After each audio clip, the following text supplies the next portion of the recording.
প্রিয় বন্ধুরা, আপনারা অনেক কষ্ট সয়ে রিপনকে ভালোবেসে এসেছেন।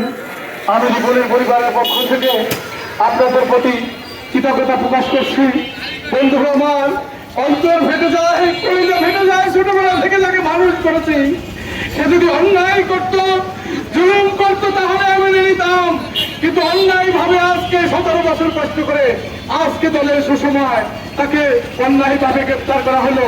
আমি প্রশাসনকে মিলিতভাবে অনুরোধ করবো বিনয়ের সহিত, হে প্রশাসন ভাইরা, আপনাদের সন্তান রয়েছে, আপনাদের ছেলে রয়েছে, আপনাদেরও মেয়ে রয়েছে, আপনারা কিভাবে অন্যায়